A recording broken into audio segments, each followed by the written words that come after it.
ও আমার ভাইজানেরা, আল্লাহ নবী সাহাবী হযরতে উমর ফারুক রাদিয়াল্লাহু তাআলা আনহু ফজরের নামাজ আদায় করে নিয়ে হযরতে উমর ফারুক রাদিয়াল্লাহু তাআলা আনহু কিছু মাসলা মাসাইল শেখার জন্য আল্লাহ নবীর দরবারের দিকে গুটি গুটি পায়ে হেঁটে যায়।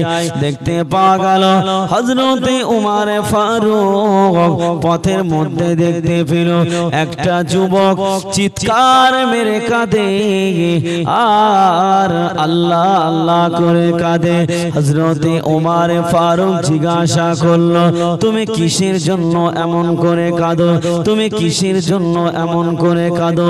তোমার কান্নার কারণটা কি আমরা জানতে পারি? তোমার কান্নার কারণটা কি আমি হযরতে উমর জানতে পারি? হযরতে উমরকে বলল, আমার কান্নার কারণ তোমার সঙ্গে আমি বলতে পারবো না, কেননা আমি এত বড় গুনাহ করেছি যে গুনাহটা আমার আল্লাহ পাক ছাড়া আর কেউ মাফ করতে পারবে না। হযরতে উমরকে বলল, তোমার সঙ্গে যদি আমি আমার গুনাহর কথাটা বলি তাহলে তুমি আমার গুনাহটা মাফ করতে পারবে না। তুমি আমাকে যে কোনো প্রকারে গুনাহটা মাফ করার ব্যবস্থা করে দিন। বলছে তুমি আমাকে গুনাহটা যে কোনো প্রকারে একটু মাফ করার ব্যবস্থা করে দিন। ও আমার ভাইজানেরা, হযরতে উমর ফারুক রাদিয়াল্লাহু তাআলা আনহু ওই যুবককে ধরে নিয়ে আল্লাহ নবীর কাছে চলে গেল। আল্লাহ নবী যে মসজিদুন নববীতে বসে আছেন, আল্লাহ নবীর কাছে নিয়ে চলে গেল। আল্লাহ নবীর কাছে নিয়ে গিয়ে আল্লাহ নবীকে সালাম দিচ্ছেন, আসসালাতু আসসালামু আলাইকা ইয়া রাসূলুল্লাহ ইয়া হাবিবাল্লাহ। আপনার কাছে একজন যুবককে আনলাম। এই যুবক কি বলছে দেখুন। আল্লাহ নবীকে বলল, ইয়া রাসূলুল্লাহ ইয়া হাবিবাল্লাহ, হুজুর এই যুবকটা এত কান্না করছে, এর কান্নার কারণটা কি আমি জানতে চাইলাম। আমার সঙ্গে তে বলল না, ইয়া রাসূলুল্লাহ ইয়া হাবিবাল্লাহ, যুবকটা বলে আমি এত অন্যায় করেছি যে অন্যায়টা পৃথিবীর কোনো মানুষ আমার মাফ করাতে পারবে না, যে অন্যায়টা পৃথিবীর কোনো মানুষ আমাকে মাফ করতে পারবে না। মাফ যদি করতে হয় কেবলমাত্র আমার আল্লাহ মাফ করতে পারে। বলছে আমার আল্লাহ মাফ করতে পারে, আর কেউ মাফ করতে পারে না। আল্লাহর নবী সাল্লাল্লাহু আলাইহি ওয়াসাল্লাম ওই যুবককে বলতে লাগলো, ও আমার ভাইরা, আল্লাহ নবী দিন দুনিয়ার বাদশাহ হাবিবুল্লাহ জনাবে মুহাম্মদ রাসূলুল্লাহ সাল্লাল্লাহু আলাইহি ওয়াসাল্লাম ওই যুবককে বলতে লাগে, যুবক তুমি কি এমন অন্যায় করেছো? যুবক তুমি কি এমন অপরাধ করেছো? যুবক তুমি আমার সঙ্গে বলো, আমি রাসূলুল্লাহ তোমার অন্যায়টা শুনতে চাই।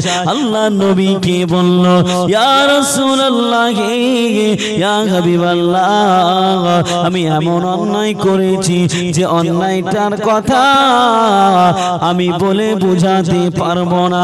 আল্লাহ নবী ওই সময় বলল, তুমি কত বড় অন্যায় করেছো আমার সঙ্গে বলো। আল্লাহ নবী বলল, যুবক তুমি কি এই পৃথিবী সমান অন্যায় করেছো?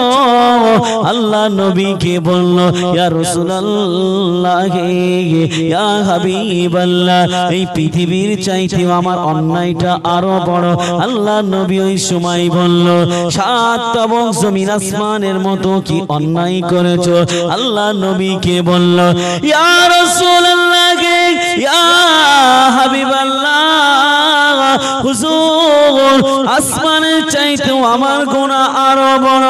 আল্লাহ নবী ওই সময় বলল, তুমি কি জান্নাতের চাইতেও আরো বড় গুনাহ করে করেছো। আল্লাহ নবীকে বলল আমার গুনাহ আরো বড়। আল্লাহ নবী বলল তুমি কি জাহান্নামের চাইতে বড় গুনাহ করেছো? আল্লাহ নবীকে বলল ইয়া রাসূলুল্লাহ হে ইয়া হাবিবাল্লাহ, আমি জান্নাত জাহান্নামের চাইতে আরো বড় অন্যায় করেছি। আল্লাহ নবী বলল যুবক, সাত তবক জমিন আসমান আর পৃথিবী এবং জান্নাত জাহান্নাম সমস্ত জায়গায় একত্রিত করলে যত বড় হয় তুমি কি তত বড় গুনাহ করেছো? আল্লাহ নবীকে বলল ইয়া রাসূলুল্লাহ ইয়া হাবিবাল্লাহ, আমি তার চাইতেও আমি আরো বড় অন্যায় করেছি। আল্লাহ নবী ওই সময় বলল ও যুবক, তুমি কি অন্যায় করেছো? যুবক, তোমার অন্যায়টা আমি রাসূলুল্লাহ আমার সঙ্গে কি তুমি বলতে পারবে? আমার সঙ্গে কি তুমি জানাতে পারবে? আল্লাহ নবীকে বলল ইয়া রাসূলুল্লাহ ইয়া হাবিবাল্লাহ, আমি এমন অন্যায় করেছি যে অন্যায়টা মনে হয় আমার আর ক্ষমা হবে না। ইয়া রাসূলুল্লাহ, আমি এত বড় অন্যায় করেছি যে অন্যায়টা মনে হয় আমার আর ক্ষমা হবে না। আল্লাহ নবী বলল বাবা যুবক, তুমি কি অন্যায় করেছো আমি রাসূলুল্লাহ আমার সঙ্গে বলো, আমি তোমার অন্যায়টা শুনতে চাই, জানতে চাই। ও আমার ভাই জানেনা, আল্লাহ নবীকে বলতে লাগলো ইয়া রাসূলুল্লাহ ইয়া হাবিবাল্লাহ, হুজুর আমি এমন একটা অন্যায় করেছি যে অন্যায়ের কথা বললে আপনি হয়তো আমাকে আপনার দরবার থেকে তাড়িয়ে দেবে। আল্লাহ নবী ওই সময় বলল যুবক, তুমি কি অন্যায় কি অপরাধ করেছো আমি রাসূলুল্লাহ আমি শুনতে চাই। আল্লাহ নবীকে ওই সময় বলে ইয়া রাসূলুল্লাহ ইয়া হাবিবাল্লাহ, হুজুর আমি অন্যায় করেছি। একটা মেয়ে, যুবতী মেয়ে যার নাম হলো হুরে মদিনা, যে হলো মদিনার হুর, যার দেখার জন্য तमाम মদিনার যুবকেরা লাইন দিয়ে দাঁড়িয়ে থাকে, কিন্তু হুরে মদিনা কাউকে কোনোদিন তার রূপ দেখায় না। হুরে মদিনা তার বিয়ে হয়নি, সে মারা গিয়েছে। আমি হলাম এই পৃথিবীর জমিনে সব থেকে বড় একজন কাফন চোর। আমি কাফন চুরি করে, আমি কাফন বিক্রি করে আমি সংসারটা চালাতাম। ইয়া রাসূলুল্লাহ ইয়া হাবিবাল্লাহ, হুজুর আমি দীর্ঘ কয়েক বছর ধরে কাফন চুরি করি, কিন্তু দেখা গেল বাবা আমি ওই হুরে মদিনার কবরের ভিতরে যখন তার মাটিগুলো খুঁড়ে তার কবরের ভিতরে যখন ঢুকলাম, দেখতে পেলাম তার কবরের পাশে তার আত্মীয় স্বজন কেউ নাই, তার আব্বা আম্মা কেউ নাই, তার পরিবারের কেউ নাই। আমি তার কবরের মধ্যে গভীর রজনীতে ঢুকে পড়লাম। কোথায় ঢুকলো? কবরের মধ্যে ঢুকলো। গভীর রাত্রিতে যখন সবাই ঘুমিয়ে গেছে, তার কবরের মধ্যে গভীর রাত্রিতে ঢুকে গেল ওই যুবকটা। ও আমার ভাই জানেনা, আল্লাহ নবীকে বলে ইয়া রাসূলুল্লাহ ইয়া হাবিবাল্লাহ, হুজুর আমি ওই কবরের ভিতরে ঢুকে পড়লাম। তার পাঁচখানা কাফনের কাপড়কে তার শরীর থেকে আমি খুলে নিলাম, খুলে নিয়ে তাকে আমি উলঙ্গ করে দিলাম। কাফনের কাপড়টা নিয়ে যখন চলে আসছি, কে যেন আমাকে আওয়াজ দেয়, যুবক ও যুবক। এই হুরে মদিনার জন্য যুবক জুয়ান ছেলেরা তারা দেখার জন্য তারা পাগল হয়ে যেত, কিন্তু এই হুরে মদিনাকে তারা কোনোদিন দেখতে পেত না। আজ হুরে মদিনার চেহারাটা তুমি অলঙ্গ করে দিয়েছো। তোমার মধ্যে কি যৌবনের চাহিদা নাই? তোমার মধ্যে কি যৌবনের তাড়না নাই? তুমি যদি তোমার যৌবনের খোদাটা মিটাতে চাও তাহলে এই হুরে মদিনার সঙ্গে তুমি এখনই মিলামেশা করো। তার কানে আওয়াজ আসছে, কাপড়ের কাপড়টা নিয়ে যখন চলে আসবে হঠাৎ করে বলছে, যুবক তোমার কি যৌবনের কোনো চাহিদা নাই? তোমার মধ্যে কি যৌবনের কোনো উত্তপ্ত ভাব নাই? তোমার যৌবনের চাহিদা তুমি মিটিয়ে নাও। আজকের তুমি সুযোগ পেয়েছো, এই সুযোগে মেয়েটাও তোমাকে বাধা দেবে না, মেয়েটাও তোমাকে বাধা দেবে না, চিল্লাবে না, মেয়েটা তোমাকে কিছুই বলবে না। তুমি ওই হুরে মদিনার সঙ্গে তুমি মেলামেশা করে নাও, জিনাটা করে নাও, তোমার যৌবনের ক্ষুধাটা মিটিয়ে নাও। ও আমার ভাই জানেরা, ও আমার মা বোনেরা, বেটিরা, কান খুলে শুনে রেখে দিন, জেনে রেখে দিন। ওই যুবকটাই কথা শুনে আর সহ্য করতে পারে না। আল্লাহ নবীকে বলল, ইয়া রাসূলুল্লাহ, হে ইয়া হাবিবাল্লাহ, এক সময় আমি ওই মেয়েটার সঙ্গে জিনা করে ফেললাম, কবরের মধ্যে জিনা করে ফেললাম। আমি 2-1 মিনিট আনন্দের জন্য ওই মেয়েটার সঙ্গে জিনা করে ফেললাম। আমি যখন জিনা করে চলে আসি, কবরের মধ্য দিয়ে আওয়াজ হয়, আমার যেন মনে হয় ওই মরা মেয়েটা হুরে মদিনা মনে হয় আমাকে বলতেছে, যুবক, ও যুবক, তুমি কত বড় নেমখারাম, তুমি কত বড় নেমখারাম। আমি হলাম হুরে মদিনা, আমার চেহারাটা আমার জীবনে আমি কোনো পর পুরুষকে দেখাই না, আমার চেহারাটা আমার জীবনে আমি কোনো পর পুরুষকে দেখাইনি। আজ পর্যন্ত কেউ আমার চেহারার বর্ণনা দিতে পারবে না। তুমি আমাকে কি সর্বনাশ করলে, তুমি আমাকে কি ক্ষতি করলে, তুমি কি কোনোদিন মরবে না, তুমি কি কোনোদিন মরবে না।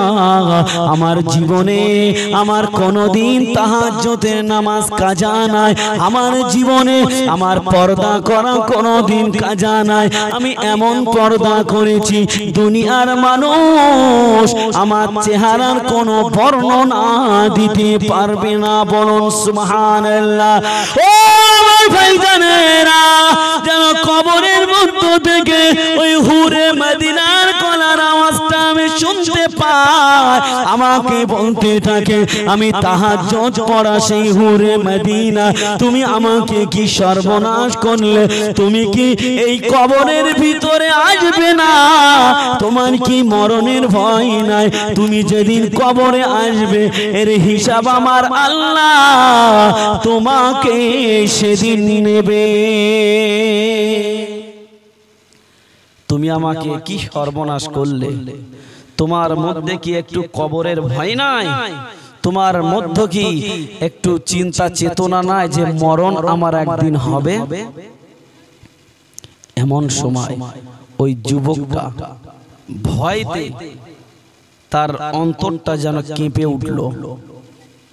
ও আমার ভাইজানেরা, কান খুলে শুনে রেখে দিন, জেনে রেখে দিন, ওই যুবকটা যেন অন্তরটা কেঁপে উঠল।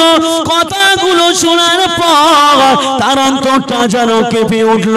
ওই যুবকটা দৌড়ে দৌড়ে দৌড়ে দৌড়ে এবারে আল্লাহর কাছে বলে, আল্লাহ গো, ও রব্বুল আলামিন, আল্লাহ পাক, আপনি আমার মাফ করে দিন আল্লাহ।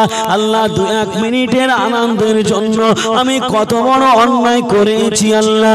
মেয়েটা পর্দানশীল মেয়ে, মেয়েটা পরেশগারী মেয়ে, মেয়েটা তাহাজ্জুদ গুজারনে ওয়ালা মেয়ে, মেয়েটার জীবনে কোনোদিন কোনো রোজা কাজা নাই, মেয়েটার জীবনে কোনোদিন তাহাজ্জুদ কাজা নাই।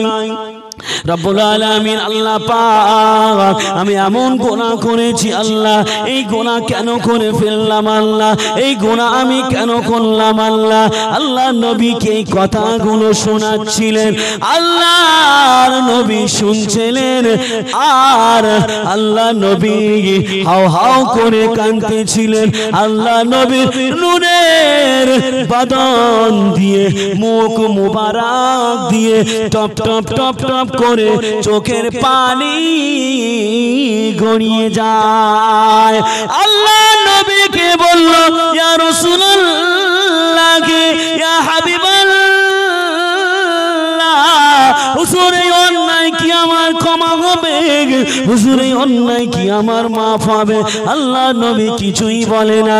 বেশ কিছুক্ষণ পর আল্লাহ নবী ওই যুবককে বলল, তুমি আমার দরবার থেকে বেরিয়ে যাও। মানুষ এমন কাজ করতে পারে আমার জানা ছিল না।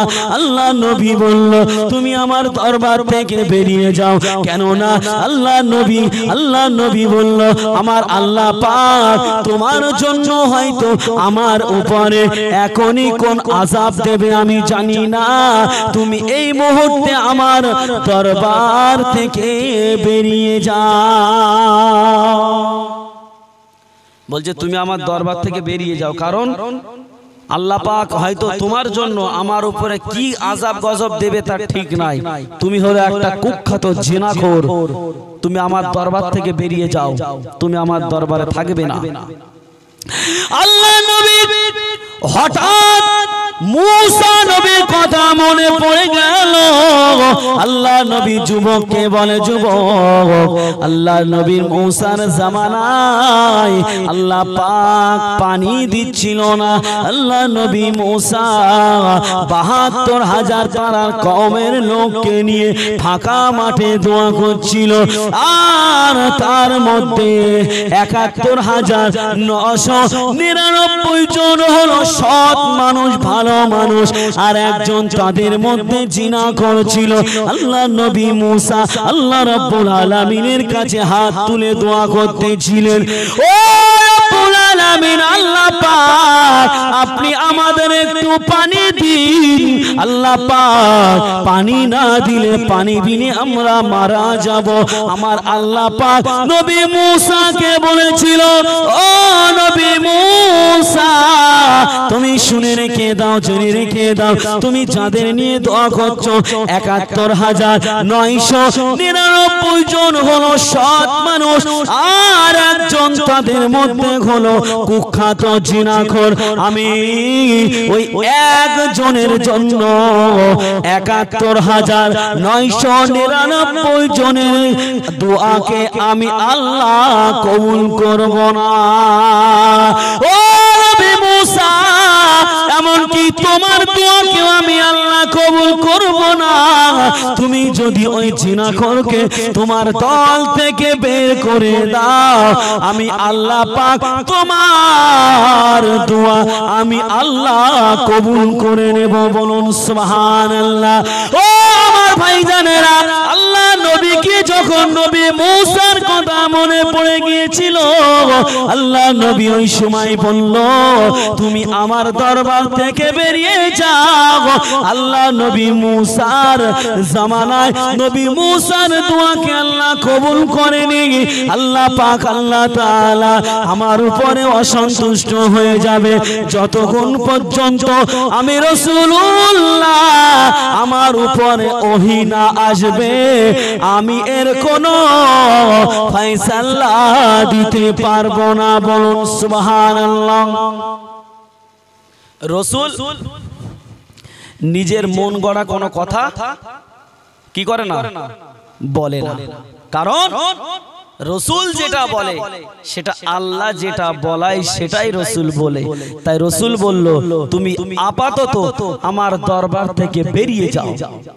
আল্লাহ যতক্ষণ পর্যন্ত আমার উপরে ওহী নাজিল না করবে, আমি তোমাকে আমার দরবারে আর রাখতে পারবো না। যাও, বেরিয়ে যাও। ও আমার ভাইজানেরা, ওই যুবকটা কাঁদতে কাঁদতে কাঁদতে কাঁদতে দেখতে পাওয়া গেল বাবা একটা জঙ্গলের মধ্যে চলে গেল। ওই যুবকটি জঙ্গলের মধ্যে চলে গিয়ে তওবা করতে লাগে, আল্লাহর কাছে কাঁদতে লাগে, কাকুতি মিনতি করতে লাগে। ওই যুবকটি এত কান্না কেঁদেছিল, এত তওবা করেছিল। ও আমার ভাইজানেরা, একদিন নয় দুদিন নয়, ওই যুবকটা এক টানা 40 থেকে 41 দিন কোনো অন্ন খাই না, কোনো ভাতের দানা পেটে দেয় না। আল্লাহকে বলল, আল্লাহ পাক আমি অন্যায় করেছি, আল্লাহ আল্লাহ আমার কি কোনো ক্ষমা হবে না? আল্লাহ আমার কি কোনো মাফ হবে না? ও রব্বুল আলামিন, আল্লাহ পাক আপনি যদি আমাকে মাফ না করেন, আপনি যদি আমাকে ক্ষমা না করে দেন, আল্লাহ আমি কথা দিলাম আমি যতদিন বাঁচব আমি কোনো একটা ভাতের দানা গালে দেব না।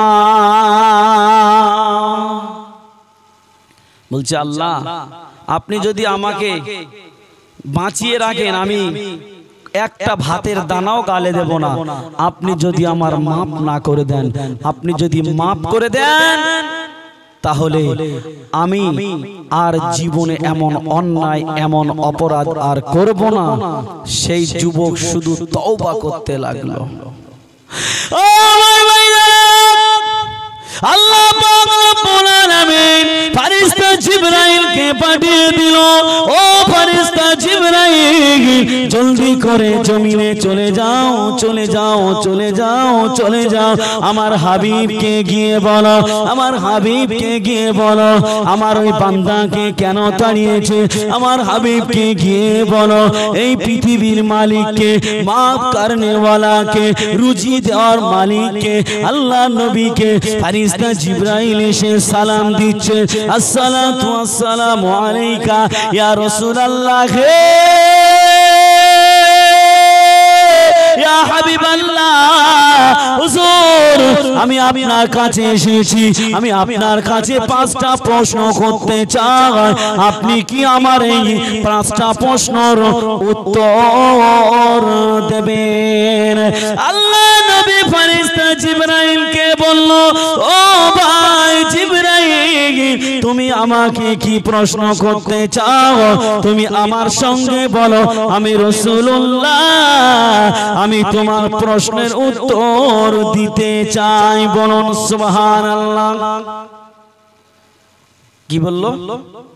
যে আমি আপনাকে 5টা প্রশ্ন করব, আপনি কি আমার প্রশ্নের জবাবটা দেবেন?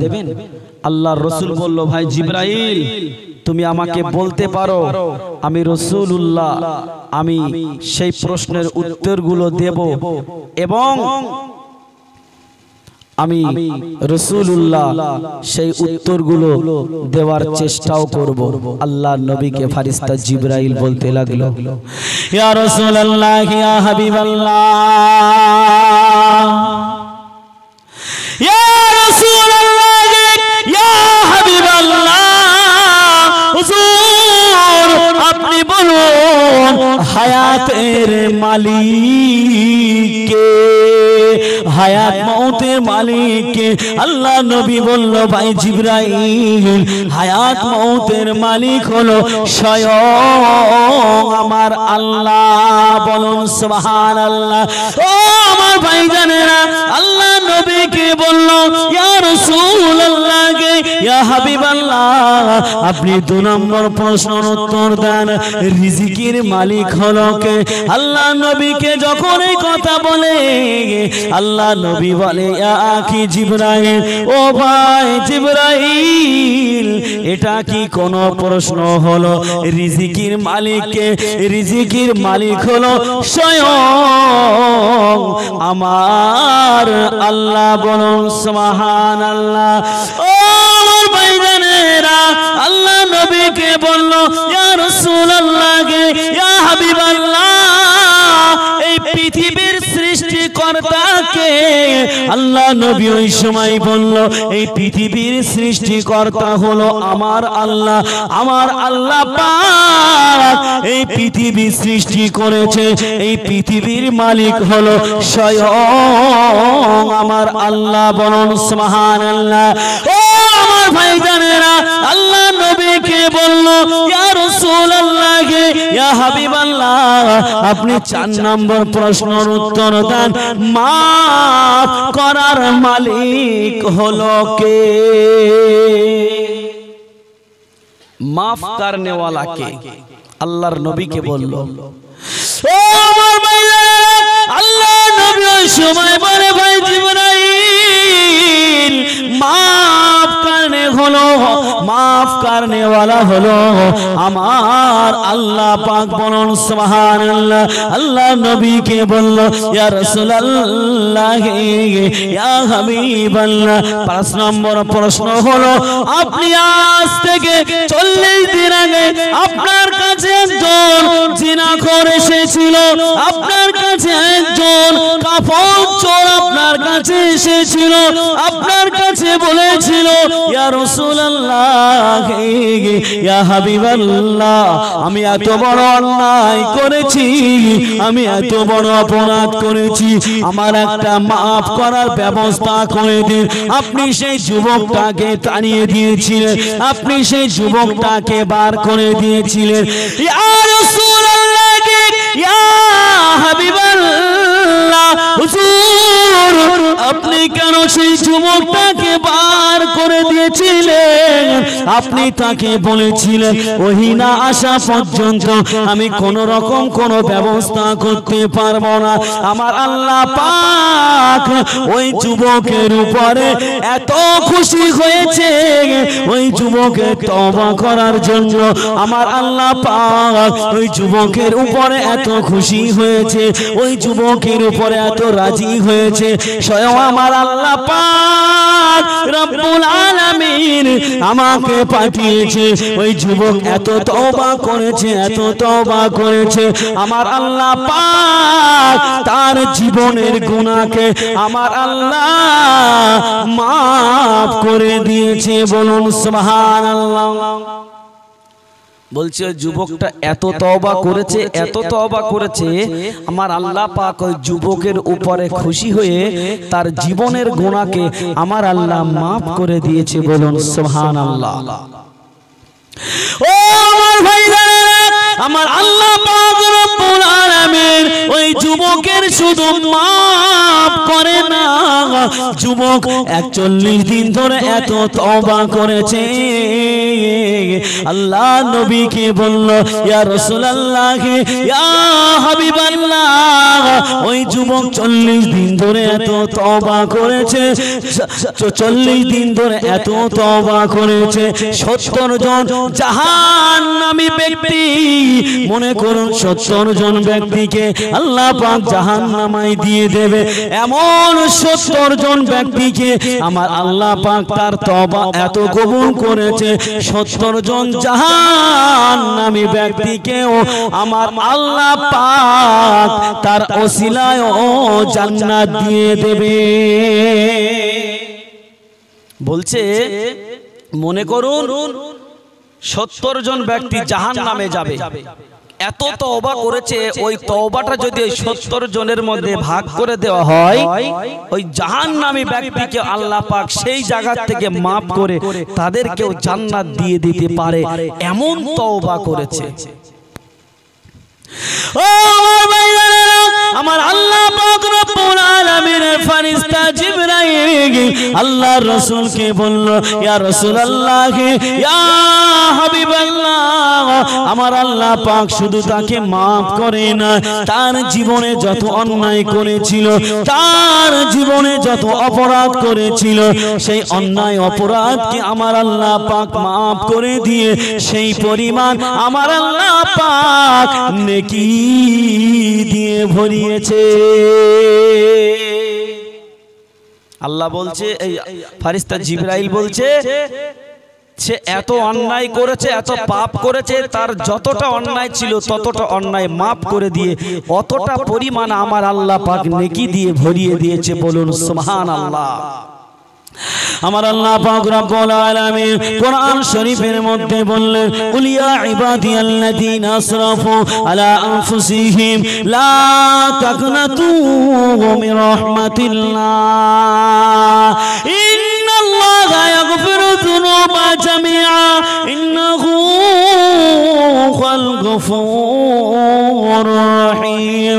আমার আল্লাহ পাক আল্লাহ তাআলা পবিত্র কোরআনের মধ্যে বললেন কুল ইয়া ইবাদিয়াল্লাযীনা আসরাফু আলা আনফুসিহিম লা তাকনাতু মির রাহমাতিল্লাহ ইন্নাল্লাহা ইয়াগফিরু যুনুবা জামিআ ইন্নাহু হুয়াল গফুরুর রহিম। আমার আল্লাহ পাক আল্লাহ তাআলা পবিত্র কোরআনের মধ্যে বলল বান্দা যদি জমিন থেকে নিয়ে আসমান সমূহ অন্যায় করে, আসমান সমূহ অপরাধ করে, আমার বান্দা যদি সেই গুনার উপরে অনুতপ্ত হয়ে আমি আল্লাহ পাক আমার কাছে যদি ক্ষমা ভিক্ষা চাই, মাফি চাই, আমি আল্লাহ পাক আল্লাহ তাআলা তার জীবনের গুনাহকে জমিন থেকে আসমান সমূহ গুনাহকে আমি আল্লাহ মাফ করে দিয়ে থাকি। বলুন সুবহানাল্লাহ। ও আমার ভাইজানেরা, আমার আল্লাহ পাক শুধু মাফ করে না, তার জীবনে যতটা অন্যায় করেছিল সেই পরিমাণ আমার আল্লাহ পাক নেকি দিয়ে ভরিয়ে দেয়। বলুন সুবহানাল্লাহ। কি বললো? আমার আল্লাহ পাক ওই পরিমাণ নেকি দিয়ে বান্দাকে ভরিয়ে দেয়। সুতরাং বাবাজি আমার একটা কথা আমাদের মাথায় রাখতে হবে, একটা কথা মাথায় রাখতে হবে। আমরা অনেকেই মনে করি আমরা গুনাহ করে ফেলেছি, মনে হয় আমাদের আর ক্ষমা হবে না, আমাদের আর মাফ হবে না। অবশ্যই আল্লাহ পাক মাফ করনে ওয়ালা, আপনার মাফ করবে, কিন্তু আপনার তাওবাতুন নাসুহা করতে হবে। এমন তওবা করতে হবে যে গুনার জন্য তওবা করবেন মৃত্যুর আগ পর্যন্ত সেই গুনাহ তো করা তো দূরের কথা, মৃত্যুর আগ পর্যন্ত সেই গুনার দিকে ফিরে তাকালে চলবে না। আপনি যদি এমন তওবা করেন আমার আল্লাহ পাক আপনারও জীবনের গুনাহ মাফ করে দেবে। বলুন সুবহানাল্লাহ। মুহাব্বতে দরুদ আল্লাহুম্মা সাল্লি আলা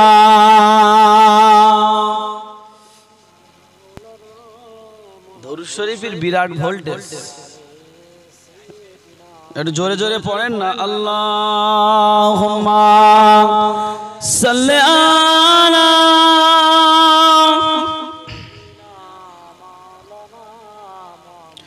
ওয়া আলা আলি সাইয়্যিদিনা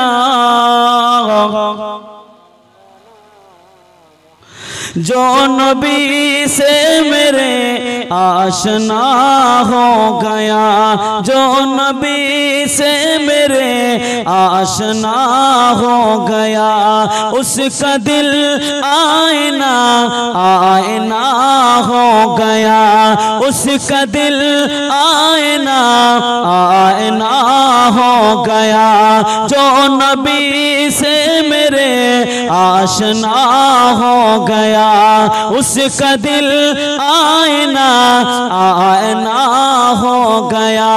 कह रहा है खुदा खुद ये कुरान में, खुद ये कुरान में कह रहा है खुदा, कह रहा है खुदा खुद ये कुरान में, जो नबी का हुआ ओ मेरा हो गया, जो नबी का हुआ ओ मेरा हो गया। अल्लाहुम्मा सल्ली अला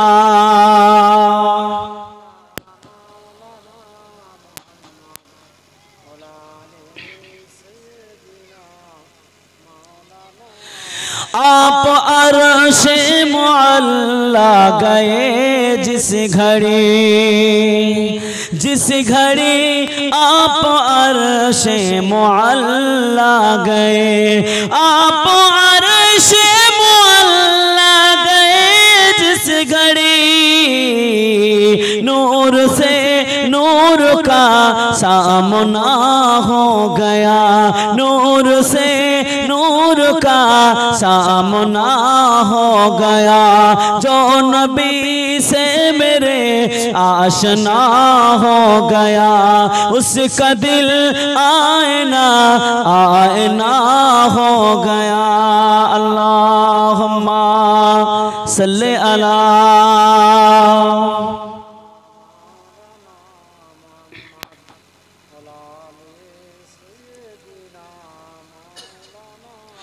मौजज़ा है अजब आपके हुस्न का, आपके हुस्न का मौजज़ा है अजब, आपके हुस्न का मौजज़ा है अजब। नूर से नूर का सामना हो गया, नूर से नूर का सामना हो गया। जो नबी से मेरे आशना हो गया, उसका दिल आईना आईना हो गया। मेरे आका के कदमों के अज़मत है ये, मेरे आका के कदमों के अज़मत है ये, मेरे आका के कदमों के अज़मत है ये। जिस तरफ चल दिए रास्ता हो गया, जिस तरफ चल दिए रास्ता हो गया। जो नबी से मेरे आशना हो गया, उसका दिल आईना आईना हो गया। कह रहा है खुदा खुद ये कुरान में, खुद ये कुरान में कह रहा है खुदा, कह रहा है खुदा खुद ये कुरान में। जो नबी का हुआ ओ मेरा हो गया, जो नबी का हुआ ओ मेरा हो गया। अल्लाहुम्मा सल्ले अला।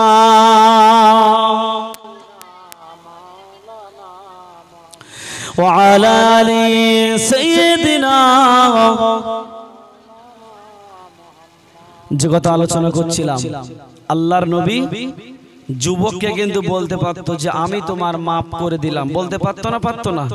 কিন্তু রাসূল তাওয়াক্কালতু আলাল্লাহ, আল্লাহর উপরে ভরসা করেছেন। আমার আল্লাহ যদি আমার উপরে ওহী পাঠায় তাহলে আমি এর একটা ফয়সালা বার করতে পারবো, না হলে আমি কিছুই করব না। কারণ আল্লাহ পাক রব্বুল আলামিনের উপর দিয়ে যদি কেউ চলে যায়, আল্লাহ পাক রব্বুল আলামিনের উপরে যদি কেউ মাতব্বারি করে, আমার আল্লাহ পাক সেটাকে সহ্য করে না।